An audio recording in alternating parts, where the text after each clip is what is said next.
This the War Report coming live every Tuesday at 7 with Steve, Cat, Ryan, Amanda, and Eric. And the voice of NEW, Vince Berry. Hitting all the topics like a clothesline flurry. Turn up your speakers and hear them out. You can listen from your car, even on your couch. They too raw, who NXT? Handing out SmackDowns, follow on IG. Plus, it's sponsored by Tag Me a Date. Go to YouTube and sub now for every update. It's all wrestling here. No safe space, now listen in. Time to hear from some of the greats.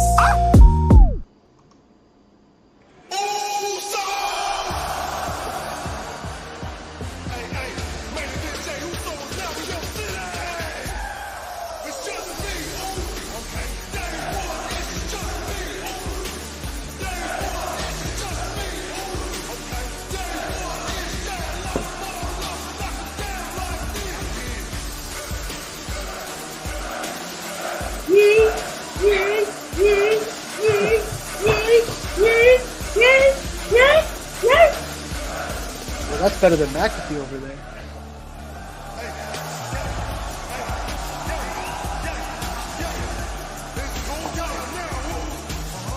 Corey, I'm not McAfee. I can't get up on the table. I'm too old, but I can still yeet here at ringside. It's a long flight home. Be careful where you eat over there, Cole. You can count me in on the yeet train because I have been a believer in main event Jey Uso since he became main event Jey Uso. And I believe we could be on the precipice of a massive, massive night for Jey Uso.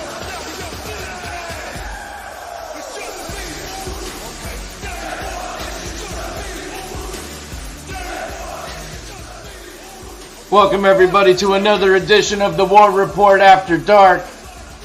We gotta start with a little Jey Uso from France and Backlash because his entrance is going down as one of the greatest of all time. And it might not just be because of his entrance. I have a whole thing, but we'll get into it. But welcome everybody to another edition. I want to just say one thing. I did, in its entirety. Oh, shit. Listen to last week's show. Yes, in its entirety. As I don't know how many people. You're one of the few that I think stayed the whole time. But thank you. Well, I had a road trip and I had some time, and I listened to the entire show, and I have to say, it was a great show. When wrestling was being talked about, I think you lost me along with anyone else who ever gave a shit about this show when Kat spent 25 minutes singing commercials from the 80s and 90s, and then, of course, the rant about douching. You would be surprised. People did actually stick around. I said I was going to get in trouble for that one. I was mistaken. I'm in the fucking car driving, and I'm saying to myself, oh, dear God, go back to talking about wrestling. Go back to wrestling. Go back to wrestling. And I'm waiting, and I'm waiting, I'm waiting. I said, oh, my God. All we did was talk about beautiful Mount Airy Lodge and Summer's Eve product. And douching. Yeah, a lot of douching. Hey, blame Tara with the Obafemi, okay? That was Tara's joke. That comment was great. See, you lost me after that comment. It was our fault. It wasn't actually Tara's fault. Yeah, we took it a whole. I know, I'm joking. Whole different direction. But nonetheless, great show. We definitely have to dive in and go right into Backlash. Our first comment of the evening from our good friend David Roscoe over at YouTube, and it is wrestling related. David, thank you, sir. Gunther will win the King of the Ring. After that, he will be the next United States champion. David, I like you, man, but you are wrong, sir. Uh-oh. If Gunther is not now elevated to that main event status for a world title, then I don't know what we're doing. The IC title is the belt that is the stepping ladder to the main level. Gunther is more than ready for a world title shot, and I think he takes a step backwards or just stays level by going after the U.S. title. What do you guys think? I agree. If we're going to talk King of the Ring predictions, I don't think we're going that far yet. But We're not doing predictions yet. I don't That's think, too but early. I think Gunther needs to be catapulted to that next level. Especially, I know we're going to dive into Raw, but there's a whole bunch of other reasons why he should be propelled to that next level. But I agree with David that I think he should win the King of the Ring if that's the way they're going to go, because it seems easy for that.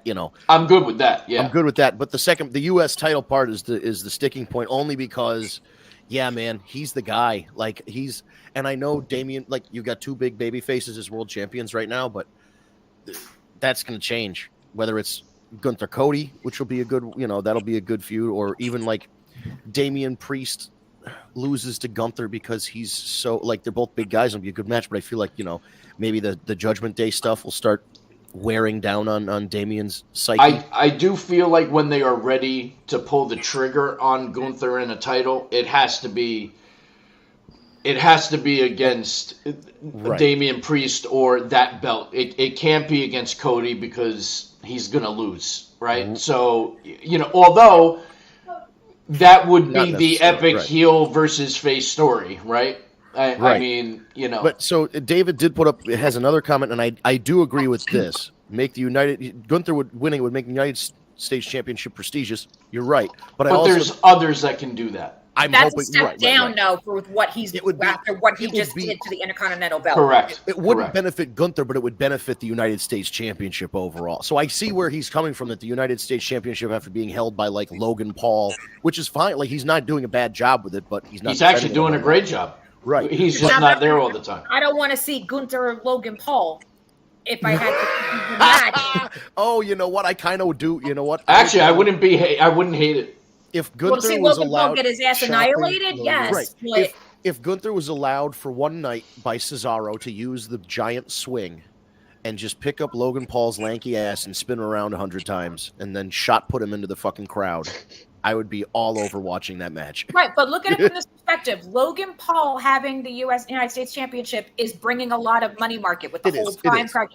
So do we really want to see? I don't want to have to watch Gunther lose to Logan Paul. No, when it's not happening. There's no fucking way that Gunther is staying in that ICUS level. Absolutely, they can't do it. He's got to move up to the main level. Right, but I do think that when the time comes for this U.S. title thing with Logan Paul to end, they should put it on somebody who's a workhorse like a Gunther that can go out there and put on, title defenses on free TV and pay-per-view, and bring that back as something that's defended. Chad Gable comes to mind. There you go. Although he's probably in line. He's probably beating Sammy for this thing eventually, right? Yeah. Although, I mean, I would love to see Bronson win it, to be honest. Yeah. Because we'll get to the triple threat. Yeah, we'll get to all that. We're jumping the gun. Yeah. So let's thank you, David. Good old David. Yeah, it was wrestling. It wasn't gymnastics. So. I cannot complain. But we definitely should go right into the Backlash review. First of all, I gotta say, listen. On one hand, I hate the international pay-per-views because I hate the fact that they're on Saturdays at 1 o'clock in the afternoon. I have to work. Mitch has to work. We have to keep our phones off because we're getting alerts all the fucking time, right? So on that hand, I hate international pay-per-views. However, France might be the greatest fucking crowd I've ever heard, ever, in the 40-plus years I've been watching professional wrestling, and I've heard some crowds. There were moments during that show that the cameras were shaking. Yep. People's Apple Watches were going off dangerous ear levels. I mean, it was... and then to have every entrance where they're singing you out to the crowd. And I mean, listen, we've seen that in AEW with Jericho. And but this was different. This crowd, I couldn't understand 95% of the chants, and I didn't give a shit because the energy was amazing. And it just elevated, it made a B-League pay-per-view that's usually shit an A pay-per-view, because even though it was predictable, and everybody was bitching and complaining, everything I was reading and listening to, I'm not going to watch. It's so predictable. It's stupid. Listen, Backlash usually sucks. It's the leftover crap from Mania. It's usually not good. The matches were fantastic. Every single match delivered.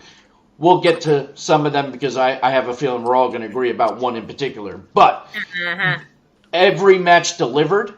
Yes, it was predictable. I called every single match. I knew exactly who was going to win, and I didn't give a shit because every match was entertaining. And I would say 70% of that was because of that crowd. Singing Randy Orton out. Jey Uso, which wound up becoming a tribute to Bray Wyatt. Uso even tweeted, "You're gone. You were definitely here tonight," kind of thing. Yep. In fact, I have a little something I want to. This was the press conference right after the pay-per-view. LDLC Arena here for being incredible hosts for us for the time that we were here. It's been an amazing experience, and the biggest thing I think I want to do is thank the fans. Yes. 100%. Wow. Just what an incredible experience. I don't know that I've ever had a moment when a show starts where I'm sitting next to somebody and we're yelling at each other and we can't hear. Not because the monitors are too loud or the speakers are too loud. We had everything off. The crowd is so loud at gorilla position where we run the show from that that's crazy. We just literally could not hear each other talking. That's mental. That's quite an accomplishment. So I just want to thank France for that response, that reception, that welcoming for all of us. I have been hearing it for years, and I've been a part of it for years, of we have to go to France. We have to go to France. We have to go to France. They'll definitely be coming back. And it was everything that we thought it would be, and then some. So it just goes to show you. I am now a believer of the international pay-per-views. I will never complain again, and I will just keep my phone off, and I will watch it like I did. And I think we'll go and we'll dive into each match. But overall, what do you guys think? Do you agree with me? We'll go around the room. Vince, go ahead. You're in the middle. So I agree about. We were talking about this last week with the international pay-per-views.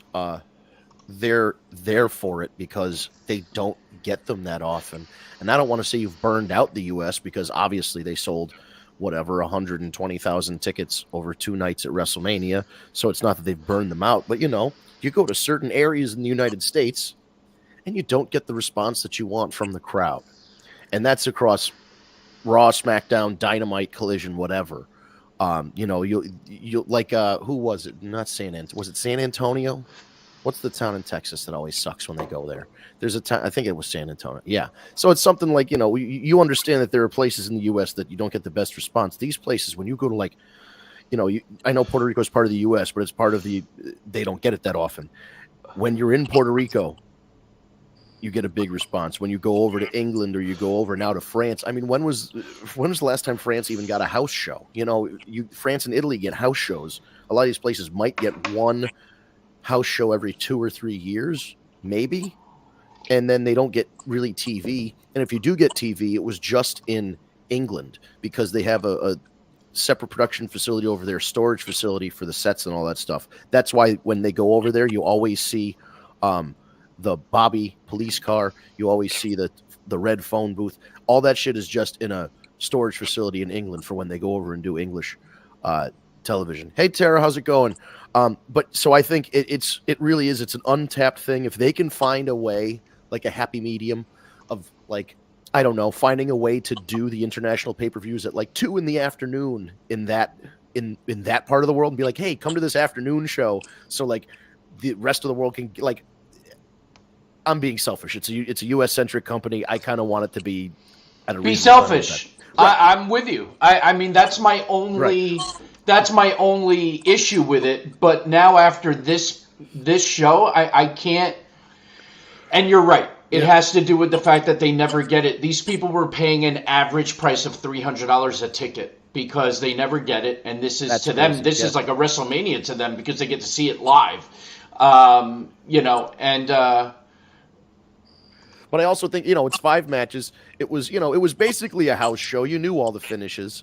Well, I'll let you address that comment here. So Tara wants to know, that she's not an official hostess, but am I in trouble? You are not in trouble. Just me. It's still just me. Your comment was actually hilarious. You had nothing to do with the fact that Kim went. Oh, Kim! Wow. Who the fuck is Kim? That's Eminem. I just got off the phone with a good friend named Kim. To be fair, but that has nothing to do with the fact that Kat went on a 25-minute tangent singing commercials from 30 years ago. So you're good. I only did one commercial. They started naming the other commercials, so don't blame me. Shriners for Children was all Vince. We did the Hulk Hogan. The Shriners, I almost drove off the fucking road. Because I'm picturing this fucking kid, and I'm picturing the blanket, and I'm like, oh my fucking... I'm like, they forgot it's a wrestling show. I don't know what the fuck we're doing right now. I know, that's what happened. We get like an hour or two, and we're like, you know what? We're just gonna talk some. That's why I brought up the Hulk Hogan commercials. Right, exactly. Him and Parker. Yeah, the right guard sporting stick. I'm doing all right, Tara. We got one from David coming in. Go ahead. Speaking of WrestleMania 41, will be Las Vegas, Nevada, April 19th and 20th. Yes, I am 1,000% going to this WrestleMania. I have a year's notice. I will be whoring money away. But there is no chance in hell that I am missing WrestleMania in Vegas. It is a done deal. I am going. And I will be I'll crying. join you, Steve. I'd rather go there than the plan was Minnesota. Like, no knock on Minnesota, but Minnesota in April sounds very cold still. Yeah, Vegas is going to be great. Minnesota. I'm gonna go to the Busted Open pre-show party. I'm gonna. Cat has a. Every Christian wrestling fan is pissed off, though. Just saying. Yeah, if they're going. I'm a Jew. I'm good. Now, I just Kat, thought of something. How go big ahead. the WrestleCon is going to be for Vegas? Holy shit! It's going to be ridiculously huge. Yeah. But yeah, so I'm excited for that. But anyway, back to Backlash. The show kicks off Randy Orton and Kevin Owens solo and Tama Tonga, which, listen, that match to kick off the show, again, we say it time and time again, if you're not last, you want to be first. And boy, was that an opening match. They beat the shit out of each other. It was fantastic. And I knew in my gut we were getting another edition. And in my heart of hearts, I was ready for Jacob Fatu. Mentally, I was waiting for Jacob, and we didn't get him, but we got another Tonga. And this is making me so happy because I didn't even know that was happening. So I know, right, we know Jacob has signed, so that's coming. This was a nice surprise, especially at a Backlash. It was great. So even though it was predictable and you knew that obviously Bloodline was going to win, it was a nice way to end. I thought it was a great match, a great finish, and a great way to start the show.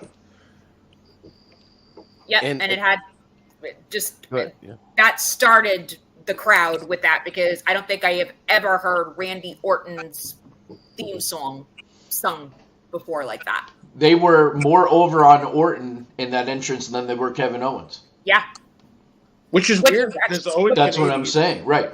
Yeah, but then they also were, because they were singing everybody's theme songs. You heard a whole bunch of French people going, like it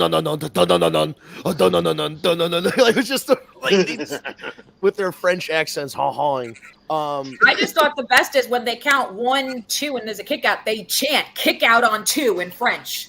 Yeah, there's like a whole phrase. So you hear, un, deux, I was like, wait, what? Did you just say kick out on 2? I bet you it came from like a commentator who used to do it that way, and then so Tara says, I'm predicting Jacob at SummerSlam. I don't think they're. You know what? I don't think they're going to wait that long. They're going to wait that long. You got two PLEs before SummerSlam. I don't think you wait all the way till SummerSlam. I mean, yes, right. SummerSlam is one of the big four. But I knowing that he already signed, I don't see how you wait that long. Yeah, I agree with that.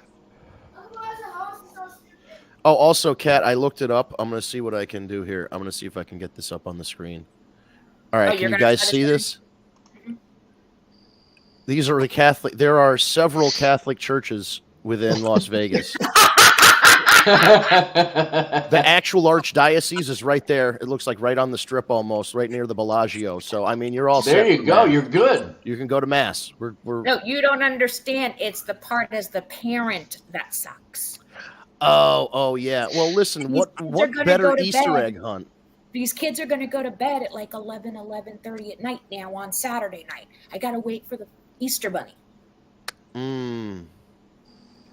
That's what sucks. Tell them the Easter Bunny's not coming. He's going to be at WrestleMania. Yeah. Tell them the Easter Bunny went to WrestleMania. All right, I got it. Steve. Yeah. One of whoever's going to WrestleMania one of us will wear. I'll buy the fucking costume. Easter Bunny costume, and you tell your kids, there he is. He's right there. The Jew will wear the bunny costume. We'll have a sign saying, whichever kid you want, we'll put all your kids' names on and say, see you next Sunday. And we'll have a sign. And then you can just do it next week. Postponed because of WrestleMania. Yeah. Easter's pushed back, I'm sure. At least you didn't say see you next Tuesday, so I guess I'm good. That's our slogan for the show. We're live every That is our slogan. That's hilarious. It works out, though, because the Easter Bunny has competed in the ring before. So, Unfortunately, that is accurate. We also had a chicken birth live on fucking TV. Oh yeah, Easter time gets weird in the WWE. Well, that was Thanksgiving. That was the goobly goblet. The goobly gooker. Gobbledygooker. And then we had Pete Rose, and we've had Pete Rose at WrestleMania a couple of times too. Well, Pete Rose got tombstoned every year. Yeah, but he was also the San Diego chicken. Easter Bunny's going to get tombstoned at WrestleMania. Oh, that's happening. That is happening. Be prepared. It's going to be iShow speed. They're going to take the Dudleys are going to come back and 3D him through a table. Okay, so now that'll make my Easter. Oh my gosh! That would traumatize some children. So what? Then the Undertaker's going to rise from the dead on Sunday? Okay. I mean, that would make sense. Roll back the stone. I have to get my motorcycle on the ramp. All right, so next. He is risen. So stupid. I don't know if you don't, they'd be heartbroken. Oh my God. Okay. Oh, if the Easter Bunny got tombstoned, yeah, they would have been heartbroken to see that for sure. So next match, we had Asuka and Kairi Sane, and we had versus Jade Cargill and Bianca for the women's tag belts. Now, I want to say this. So probably the dud of the night. Well, here's what I actually thought the match was pretty good. Jade still has a lot of work ahead of her. I think the pairing her with Bianca is a great move. Yes, because she's going to learn a lot from Bianca. They look great together. They're both beautiful. They look unstoppable. Absolutely, like the female version of Harlem Heat. But Jade still has some work to do. I will say, though, the finish with her, with the maneuvering and the power and getting her in position for the finish, I thought was great and flawless. There were other moments where she seemed a little lost in the ring, and it's just going to come with repetition. So I think her with Bianca is fantastic. There was no way that they weren't winning the belts, although I still think it's a little too early for Jade to be a tag team champion. It is, but this is the way you're explaining it and the way they're doing it, putting her with Bianca, that's just what you're going to do. David, Bianca Belair, the modern day Simone Biles in the WWE. Well, I mean, you know what else I like about the pairing? Here's the other thing I like about the pairing, because if you look long-term booking, anyone who knows Jade and her work in AEW, at least in my opinion, she was always much better as a heel. So I like this pairing because I think this is going to eventually lead to a Jade turning on Bianca, and now you're going to have the Jade-Bianca feud. I think somebody on the show last week was saying at WrestleMania it's going to be Jade versus somebody else. You know why? Because Jade's been making eyes at Montez. But I think it's going to be Mania. I think is going to be Jade versus. Yes, they're going to do the Mega Power split over Montez Ford. I think you're going to have Jade versus Bianca at WrestleMania. That's going to be the build, I think, for the rest of the year. Dave Abbey, who turns on who? Jade turns on Bianca. 110%. Tara, all the posing was pissing me off. Stop it and wrestle. The posing comes with it. It's entertainment. It's just, to be honest, the two of them posing together looks fucking badass. Especially with the matching gear and everything. That doesn't necessarily bother me. But I think you couldn't have paired Jade better with anyone else. And it's going to lead to a great feud. And it's going to give Jade time to get comfortable. But she has to get more reps in.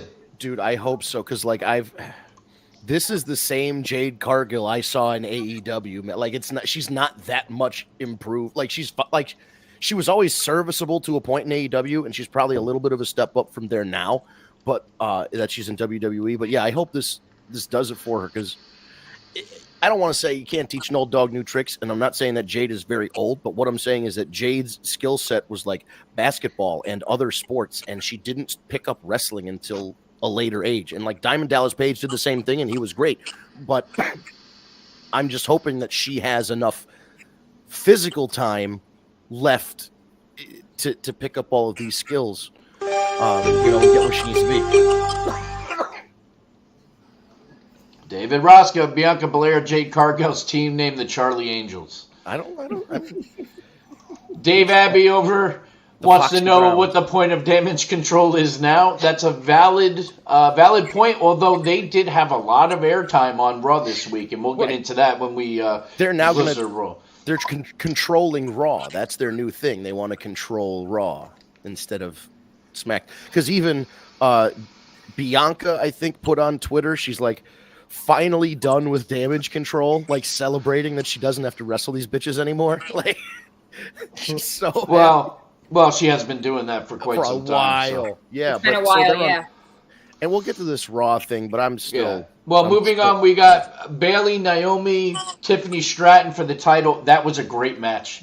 All the way through. I mean, to see somebody like Tiffy, who is still so new to the main roster, and she's wrestling like she's been doing it for a while. There was a misstep at one point, and she recovered beautifully.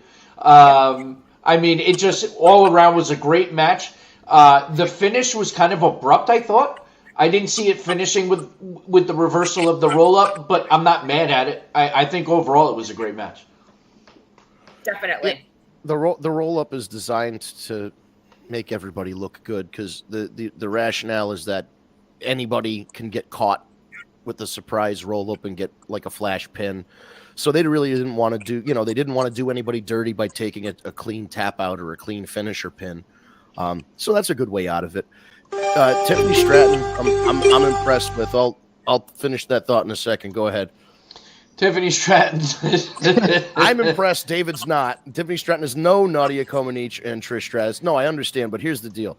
This is what we were talking about with Jade, where she was, where Jade started later in life. Tiffany comes right out of college, and she was I believe gymnastics was her background. She was a gymnast, so she picked up. I mean, you pick it up really quick, especially if you have a gymnastics background. The ability to tumble, the ability to fall, not having the fear of falling. I know a lot of people's first thing they have to get through is like the mental block if you're training wrestling of like I'm falling right now, I'm making myself intentionally fall. So gymnasts kind of have a leg up, so to speak, on that. Tara says yes, but they did way more posing than wrestling and stuff. Yeah, but here's the thing. But that's not actually true though. They posed in the entrance, they posed in the middle, and they posed at the end. That's normal. You know what I mean? Yeah. Like, I don't know. To me, that's normal. They did as much wrestling as they needed to with the allotted time they had. That was one of the shortest matches of the whole night. And the posing is designed. It's one of those things that I don't want to say wastes time during a match, but when you have somebody like Jade that you're trying to like take the focus off their potentially bad wrestling and focus it on something else, you focus it on the it's the old accentuate the positives thing. I was going to was the master of that. And Dave Abbey makes a very good point here. Hogan made a career of posing, and that is true. Hogan must pose. Yeah, but he did pose during the middle of a match too. And not for nothing, if we're going to talk about a tag team that did that a lot, the Natural Disasters used to do that a lot too. Earthquake and Typhoon would just stand in the ring and flex off or whatever, because as much as the Natural Disasters were this huge, awesome team, this is nothing new. For their wrestling ability. Fat guy pose downs are my favorite because they never have the muscles and they always just pose like this. Big Papa Pump. Yeah, Big Papa. All he did was pose. Lex Luger, the narcissist. Yeah, Shawn Michaels. Shawn Michaels, when he was posing constantly in the mirror, and Well, with but Sherry and during the match. How many times did we get the Bushwhacker march? The Bushwhackers. Right, exactly. Ultimate Warrior grabbing the ropes and swinging the ropes in the middle of the ring. Aside from Shawn Michaels, we're talking about crappy wrestlers who are doing posing to cover up their crappy wrestling. Ravishing Rick Rude. It absolutely works. Rick Rude. Yeah. Bastion Booger. Bastion Booger. Yeah, he even did a little thing. But no, it is. Although we both just looked like Emma for a second, but I did the fingers, not the hands. There's the difference. Posing in a match is a way to. That was really bad, Steve. It was horrible. I know. It gets over the gimmick, and it's a way of not wasting time, but adding distracting from the other shit. Doing the Emma dance set to the Emma music. Yeah, if you do the Bastion Booger, if you make that a reel, I kill you. No. It's just one of those things that is part of pro wrestling.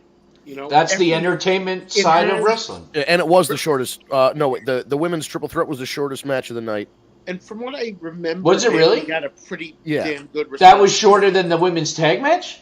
Yeah, so I'm looking at the Wikipedia entries, and it says the triple threat went for 13 minutes 10 seconds, and the women's tag match went for 17:25. So wow, I'm shocked. I didn't think it went that long. I didn't either. See, it was all the posing.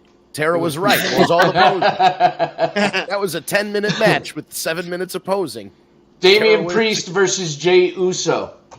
So again, Jey Uso's entrance was unbelievable. That crowd was so pumped for Uso. That match was also a home run. It was great.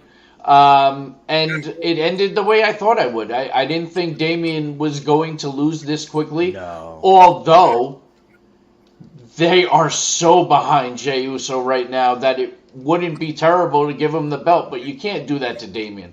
You got to give the guy a solid run, and he's doing a good job. So I thought the match was great. Another great match. The instant cash-in was the thing. If there wasn't already a wonky title change where Drew won it and then Damian won it at WrestleMania, then yeah, you can do like a quick title change, give it to Jey, see how he does, and then if you need to, Damian can always win it back. But I think as talking about a prestige thing or doing whatever, I can see Jey Uso taking the U.S. Championship belt to a new level if he takes it from Logan Paul. Yeah, that's not a bad idea. And him against Logan Paul would probably be a good match as long as yeah. But that would be a SummerSlam match. That's going to take the belt, catapult Jey Uso, because Jey hasn't had a belt since the tag team title with Cody that nobody really remembers anymore. Jesus. But that's going to put him at a belt and put him at a next level. And then when eventually he ever does drop that, you could still put him right back in this title hunt right now. Mitch, go ahead. What did you have? I'm sorry, Mitch. Oh no. I was just agreeing with you. I think that, SummerSlam against Logan would make a lot of sense with Jey. Logan loses in his hometown, because I guess that's a wrestling thing. They always lose in their hometown. You're catching He's learning. Well, and it would actually be a very good match. Yes. But Dave Abbey makes a good point. Jimmy has to help Jey win a belt. I got this. That's what they're setting up. The Usos getting back together. So, Logan Paul comes out with what's his name, Mahomes. Patrick Mahomes. Is that the guy? Who was the guy that came? So that was Patrick Mahomes, right? Yeah. And he gave him the rings. So this is how you get Jimmy back in the fold with Jey. Patrick Mahomes comes out. I Show Speed comes out. All these Logan Paul entourage guys comes out, and Logan's got the Super Bowl rings, and he's gonna pop Jey with the Super Bowl rings. And right before he's about to hit Jey with the rings, the music hits. It's Jimmy Uso. He comes out. He cleans house. He tosses all these guys out. He super kicks Logan Paul, and then Jey hits whatever his crappy finisher is and pins him. I don't know what his finisher is. I'm sorry. Is it a neck breaker? Spear. What is it? Oh, okay. Do you guys see a possible Usos versus the Paul brothers at some point in wrestling? Oh God, I hope not. I don't know that. Yeah, I was gonna say I don't know that the other one is interested. I'm just waiting for Jake Paul to get killed by Mike Tyson. Okay. Yeah, we all are. And it's free to watch. Well, Mike Tyson's also 60. Yo, he's moving though. A 60-year-old Mike Irrelevant. Tyson Mike could take Tyson out. is still Mike Tyson. Yeah. Her says she has a funny story about that. Yesterday, she wore her Yeet shirt, and people who she doesn't know watch wrestling were coming up to her doing the Yeet thing. Well, that's it because they're doing it at sporting. Like they played. Yeah. They did it at a Cavaliers game. Yep. Yeah, so Yeah. people know what that is. for It's the first time crazy. around. Well, there's They that were doing it whole on the Knicks game the other night too. there's that I whole know. meme about like wrestling fans where when you see someone wearing the same shirt as you out in the public, a complete stranger, you acknowledge each Nice other. on. Pretty much. Yeah, we Yeah, did that. that's I was listening to Swerve City podcast. That's Swerve Strickland's podcast, and he was interviewing or talking with Will Ospreay, and they were both talking about the WrestleMania conventions the week of, and how the last time it was in New Orleans, which I was there, and he's right. These guys were right. Basically, wrestling took over Bourbon Street that entire week, and like that was when the Bullet Club was so hot. You were walking down the street too sweeting people because everybody was wearing a Bullet Club shirt, and you were just out in, like you'd just be out in public, and there'd just be a flock of people wearing all different Bullet Club shirts. How many people did that? 25 years ago with the NWO. Oh, yeah. The DX Absolutely. stuff. Yep. The And- deep I And mean, the look- Stone Cold and Austin 316. Stone Cold shirts. Yep. Yeah. Mania 35. I had the Cactus Jack shirt with the red flannel. Several other people were dressed like that. One other guy came up to me. We exchanged pleasantries. He goes, "One of us is going to have to change." That's great. That's funny. Cody Rhodes, AJ Styles. Another one where the crowd was just insane. They sang Cody down to the ring. They went a cappella. Then they started chanting for AJ Styles. The match was as good as you would expect it to be on paper when you have the caliber of those two. And it finished the way you expected it to. So, again, another predictable conclusion. But the match was a home run, and the crowd was a home run. I mean, every single match delivered. This is one of those pay-per-views I really don't have a lot of negatives to give. And not only that, predictability is not necessarily a bad thing. Correct. It No, but makes the unpredictable things more special. Yeah. If they're happening all the time, then it loses its luster. It's kind of like blood. When you see blood every single match, then it's like, they're bleeding. But if you're getting it once a month or once in a while, then you're like, oh shit. You know what I mean? It's a different. Yeah, It's the happened Vince to a lot of the specialty matches too. Right. Vince Russo swerves every week are not the way to go. Correct. But also, it was part of it is it was in a new. They knew they're not dumb people. They've been doing this wrestling thing a long time. They knew this was basically a house show in France that they could turn into a pay-per-view, and they knew that the crowd was going to be hot because they've never had a pay-per-view before, and they knew that they didn't have to do anything outside of the box or unpredictable to get the reaction that they got. And we saw that in practice. They didn't have to do ladder matches or anything outside of, nothing extreme, fire, blood, whatever, to get a reaction or any kind of weird swerve. The only one real swerve of the night, if anything, was Tonga Loa showing up, because which nobody knew, there was a point where his contract with New Japan expired and he was working as a freelancer, and they would but he was working so regularly. Yeah, I a lot of us, I think, were not even thinking of him. Stop picking on Mox. Listen, Mox wants to be Ric Flair from the early days of Nitro. What's great is Dave knew exactly who I was thinking about when I made that comment. He's taking the Ric Flair from like 1995 through 1998 approach of, it's Nitro, I need to bleed every single night. Should he do it? Probably not, but I don't know. There's something nostalgic about it. If he had the long blonde hair for it to get into like Rick used to. So that's pretty much Backlash. Anybody have anything else they want to add, or should we move on to Raw? No, let's move on to Raw, I think. All right, we're going to move on to Monday Night Raw. Raw was okay. King of the Ring talk about began Cody Rhodes? tournament.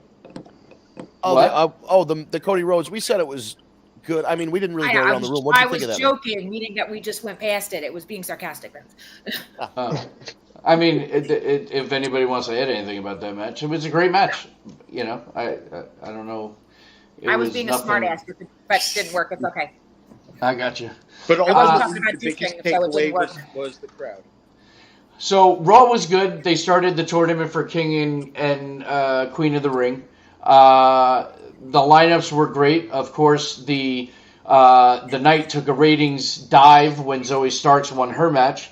But don't worry. I assure everybody she will be losing next week. She's the Queen of the Ring. She's the Queen. I've never really delved that deep into this Zoe Stark thing. He did. He gave him a heart because he insulted him, so he had to give him the hand heart. Exactly. So I finally got a good look at this broad the other day when WWE shared a picture. I'm not here to body shame. She's in very good shape, but here I am. Facially, she is a very unfortunate looking woman. She just looks tired. She looks real tired. She looks like a tired pug. You know what I mean? Like, I don't know how else to. Thank you. I see what you're saying, Steve. When I look at her, I go, man, she shouldn't be wrestling. She needs a nap. Yeah. Somebody did hit her slapped her with the ugly stick. There is no doubt about it. She looks like that. Do you remember that rock formation in New Hampshire, the old man in the mountain that fell down about 15 years ago? She kind of reminds me of that. Anyway, when she makes Shayna look cute by comparison, there's a problem. That's something to be said. Tara says she was picturing me breaking my TV. There was definitely a moment where I contemplated it, and then Dave Abbey is laughing his ass off. I mean, it's yeah. So moving on. And I end up in admin jail for a joke my daughter did. Really? Hey, listen, it was on your account. It was not. It was on her Facebook, not mine. Guilty by association. I just approved it. Guilty by association. But yeah, so I mean, Raw was okay. It looks like they're setting up Ron Breakker for something bigger than the tournament, which is cool. Dissension within the Judgment Day. Oh yes. And then of course Eddie Guerrero. I mean, Dirty Dom, because he's looking more and more like Eddie every day now with that stash. Yeah. They're still teasing this Liv Morgan deal. There is a photo of Liv in the outfit she was wearing on Monday, and somebody zooms in and circles her pocket, and there's a purple bandana.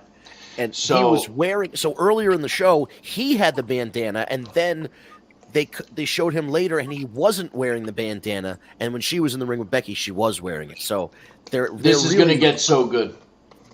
Well, I mean, they must be thinking that Rhea is coming back. I don't want to say soon, but they must have a good timeline for her because this seems pretty measured out. Oh yeah, Custody of Dominic match. We got to do it again. Yes, I absolutely think they should do a Custody of Dominic at SummerSlam ladder match because it's the anniversary of the first one. Dragunov was a great call up, Dave Abbey. Let me tell you, that match was awesome. And when I heard they announced it with Ricochet, I was like, oh my God, this is a perfect pairing. Yeah. And the intensity level was great. Some of the spots were great. It was an all-around great match, and I was very happy to see Dragunov go over because Ricochet's been hot. Yeah, and I'm saying to myself, Dragunov can't lose already. And the new camera angles that they do from above the ring, like when he's doing those spots and everything. Yeah, those are unbelievable to be able to see from that angle. Has been so much better. Yeah.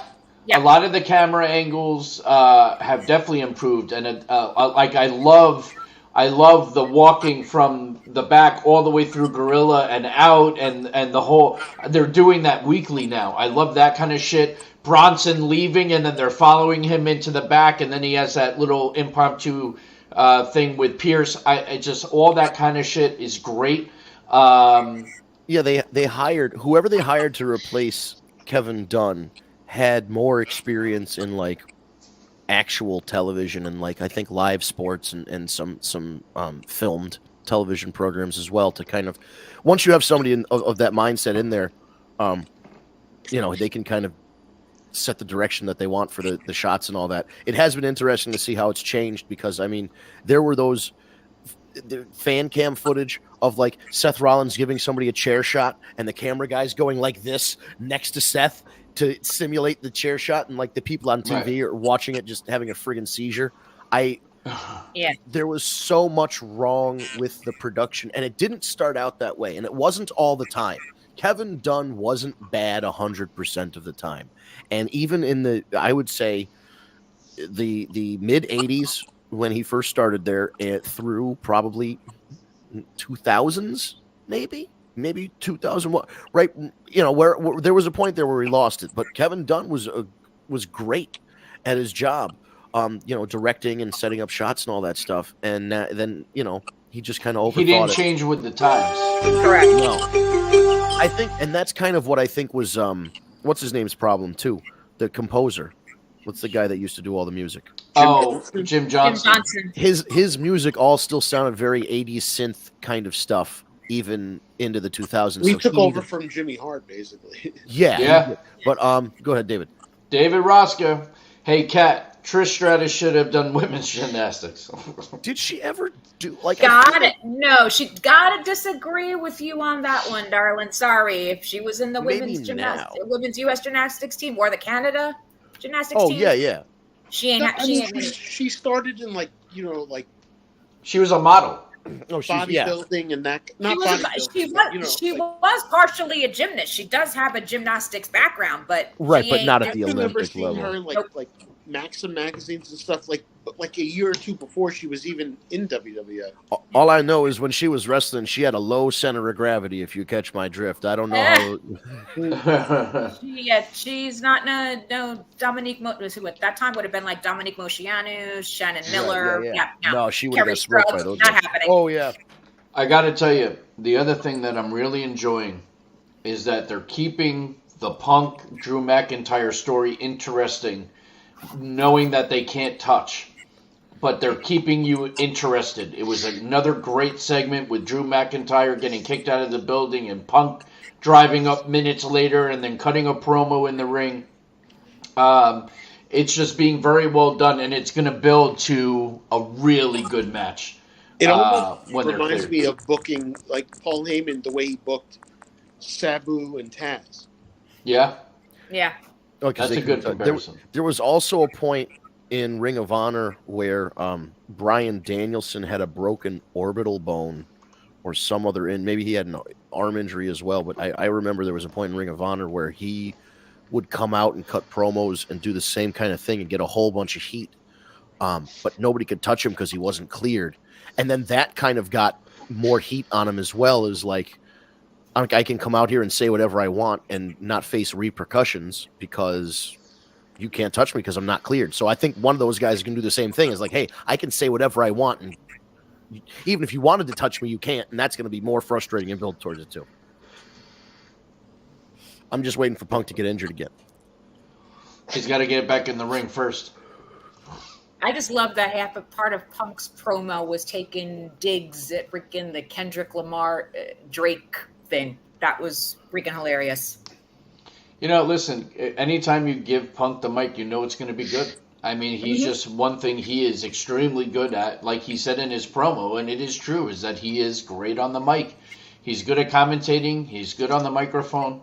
And he's good in the ring. So as long as he can not get hurt. And not to mention, you take something that's somewhat based in reality and you got a good thing, Always. The best storylines are somewhat reality based, and that will never change. It just brings more reality to what you're watching.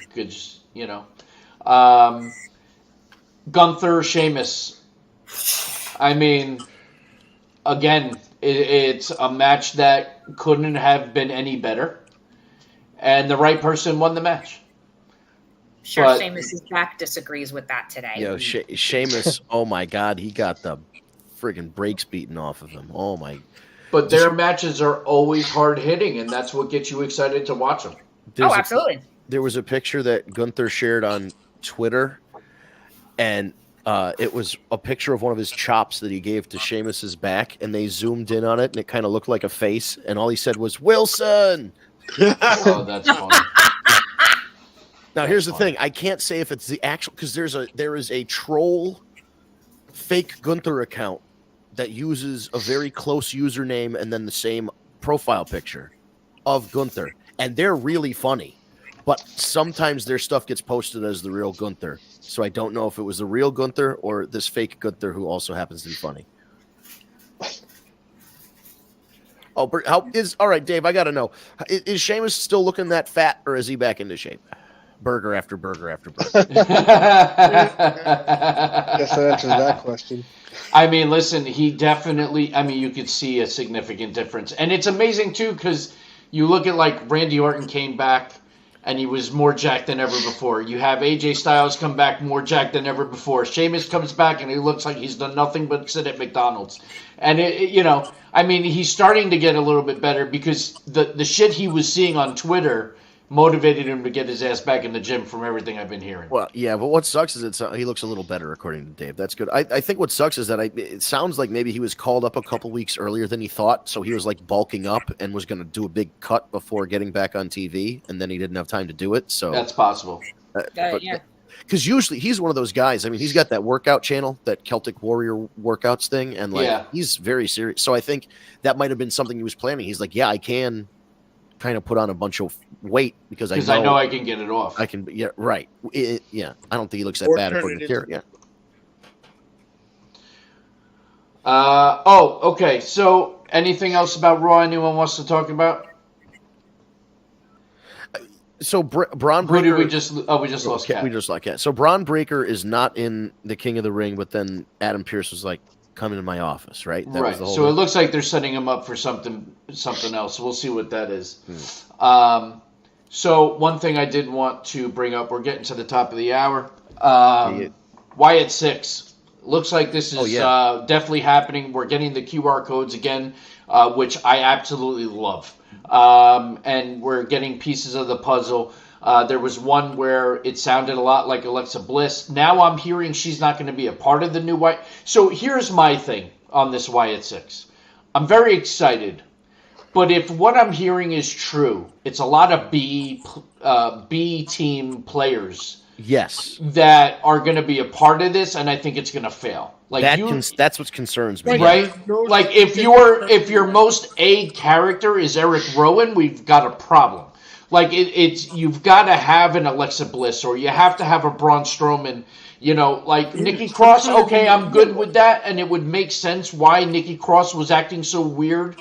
They can tie that in, but why can't you have Nikki and Alexa? I don't know. I could maybe they're throwing that out there to swerve people. I'm hoping so, but half the people that they're considering, I don't even fucking know who they are. Oh, like Joe Gacy. Yeah, like who the fuck is he? He stunk up NXT for a while. Right, with his so spooky gimmick. I really hope they don't botch this. This is going to be a tribute to the Wyatt legacy. Don't fuck it up.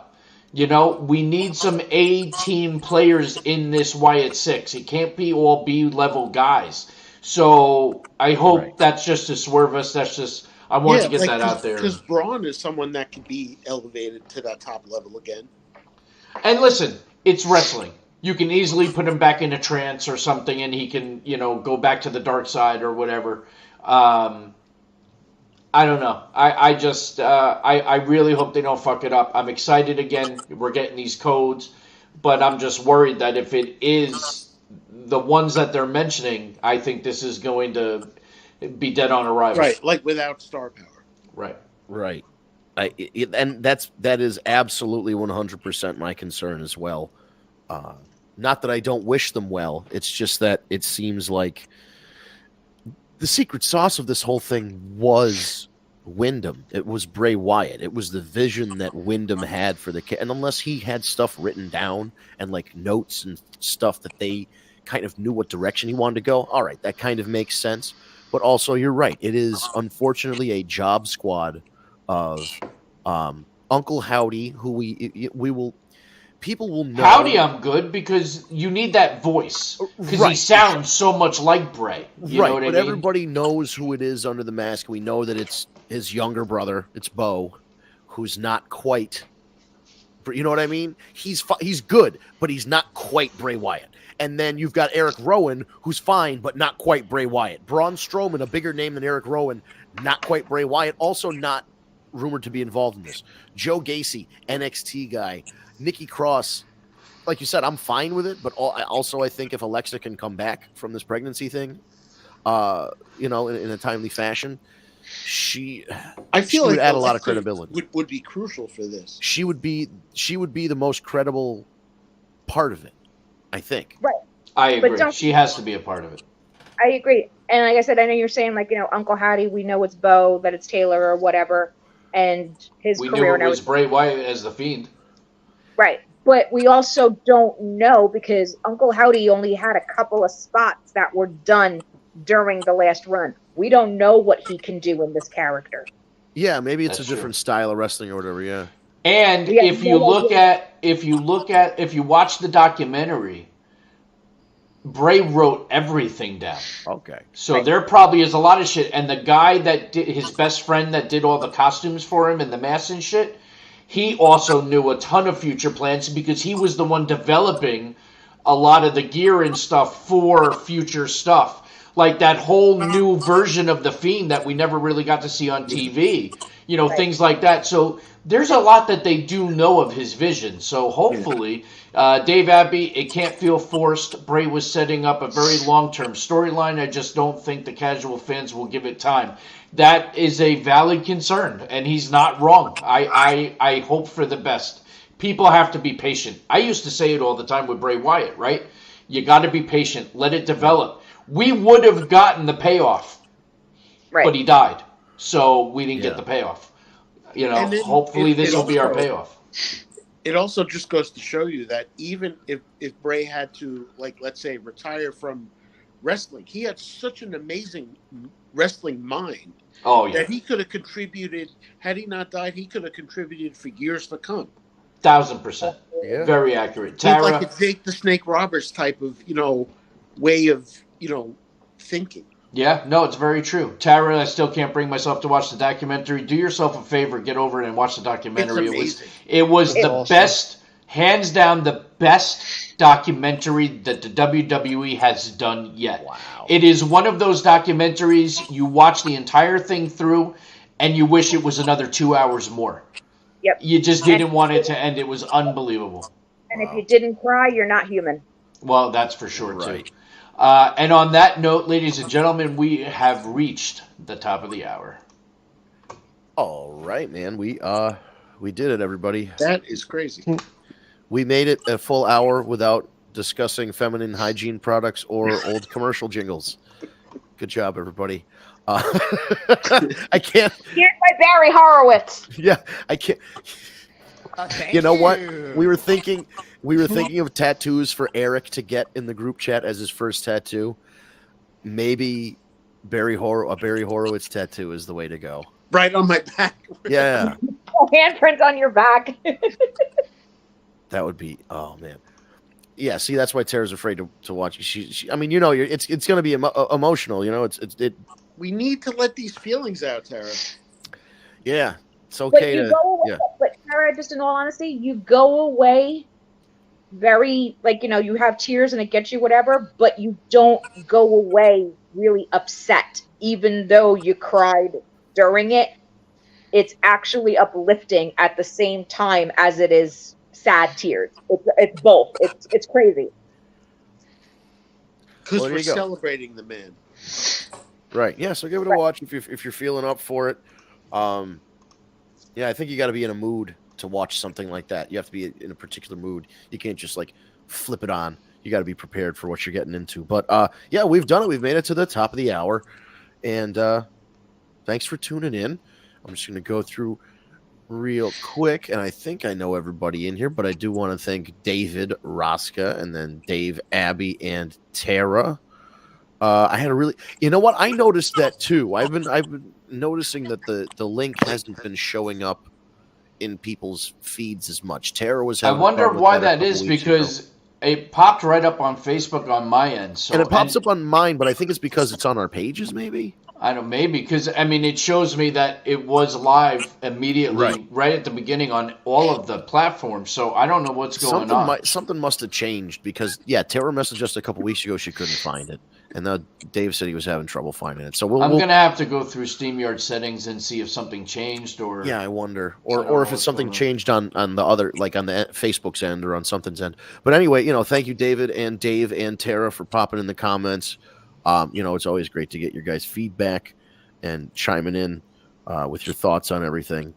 Great as usual. Yeah, see, Tara said it didn't pop up for her either. So we got to figure this shit out. We will figure this shit out now that we know it's an issue. So with that being said, whatever platform you are currently tuning in on, whether it's Facebook, YouTube, LinkedIn, Twitch, or Twitter/X, stay tuned to that platform and come back next week, 9 p.m. on Eastern Time on a Tuesday evening. Yeah, thank you, David. Great show. Yeah, I think so. I think this was a good one. I mean, there's a lot to talk about coming out of a pay-per-view weekend, and then you get the Raw afterwards. So there's a lot to discuss, on these particular Tuesdays. But whatever platform you're watching this on, please stick there. Our social medias, for the most part, at Tag Me a Date. That's at Tag Me a Date, no spaces, and that's for our Facebook. For our Twitter, for our Instagram, our TikTok, and our YouTube. When you go into YouTube, type Tag Me a Date into the search bar to bring you to our page. Hit subscribe and hit the bell to get notified when we go live or when we upload a video. If you like the Tag Me a Date page or join the War Report Facebook group, both of those on Facebook, there's a Tag Me a Date page that you can like, and there's also a War Report group you can get involved in.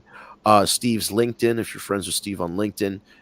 My Facebook stuff is attached to it, and then twitch.tv/War Report. That's the only one that's not Tag Me a Date, WARREPORT. And then we also have the podcast apps. So check us out on your favorite podcast apps, Stitcher, Spotify, SoundCloud. I think we get a lot of listens on SoundCloud, compared to the other ones. So if you listen on SoundCloud, let us know. Hit it's like a like button or a heart or something. Whatever podcast, if you're an audio only podcast listener, can you do me a favor and hit the like or the heart button on this week's podcast, just so we can get an idea of where you're listening from. But we are available on Stitcher, Spotify, SoundCloud, Apple Podcasts, and Google Play Podcasts. You just search for Tag Me a Date or the War Report Wrestling Podcast, and it will come up. There are 2 War Report podcasts that talk about wrestling, but for your ease of use, we have the graphic and the written text description of the podcast with all of our branding on it. The Tag Me a Date mentions, it'll say Steve or Vince or Eric or whatever. It'll have our names on it. You will know it is our podcast and hit subscribe. And within the hour of us going off the live stream, Ryan, who needs to get his ass back on the air one of these days, Ryan will take the audio and upload it to the podcast apps. And then you can take it with you if you're on a drive like Steve did on a road trip. You can take it while you're, along with you while you're doing your chores around the house or whatever it is that you're doing throughout the day that you need to listen to a podcast. Even on the couch. Yeah, exactly. Yeah, even you can listen to it on the like the song said it all at the beginning. You already know. But yeah, we want to thank you guys for everybody sticking with us. It's nice to watch the numbers stay consistent and even tick up a little bit as the show goes on. So we really appreciate you. We'll be back again, whatever you're on right now, whether it's YouTube or Facebook or Twitch or Twitter. That's where we're going to be next week. And I know if you said there's a problem with the links, we're definitely going to look into it. We'll make sure it's good. But irregardless, as Tony Soprano would say, whatever page you're on right now, go back to that page next week, next Tuesday, 9 p.m. on Eastern Time for the next edition of the War Report After Dark live stream. Thank you guys so much for tuning in. We'll be back next Tuesday with another live wrestling thing like we always do. I don't know. Have a good week, everybody. Dummy. Yeah.